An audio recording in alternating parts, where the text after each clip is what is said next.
नमस्कार मित्रों, आज की वीडियो में हम bank of Baroda net banking के माध्यम से ट्रांजैक्शन लिमिट जानेंगे कि हम अपनी नेट बैंकिंग से कितना पैसा ट्रांसफर कर सकते हैं दूसरे के बैंक खाते में।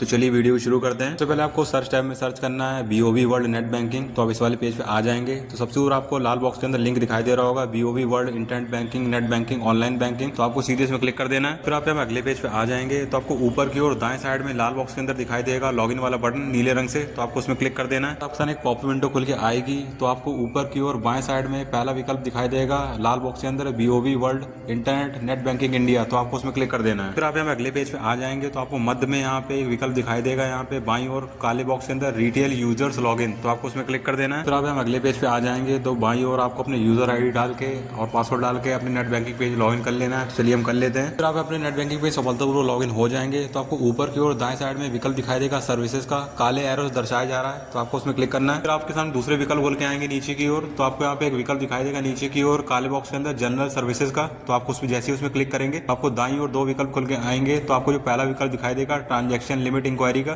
तो आपको उसमें क्लिक करना है। तो आप यहाँ अगले पेज पे आ जाएंगे ट्रांजैक्शन लिमिट इंक्वायरी वाले। तो आपको बाईं ओर दिखाई देगा कि आपको यहाँ पे शॉपिंग मॉल पेमेंट की यहाँ पे जो लिमिट दिखाई दे रही है वो 25 लाख रुपए दिखाई दे रही है। वो डेली अमाउंट लिमिट है आपकी। फिर उसके बाद आपको यहाँ पे fund transfer limit third party account में, तो वो आपको यहाँ पे 25 लाख रुपए मिलेगी। अगर आपको अपने ही खाते में पैसे को ट्रांसफर करना है, मतलब जैसे आपके बैंक खाता मतलब दो है आपके बैंक ऑफ बड़ौदा में, तो आप एक खाते से दूसरे खाते में आप यहाँ पे 999 करोड़ रुपए यहाँ पे ट्रांसफर कर सकते हैं।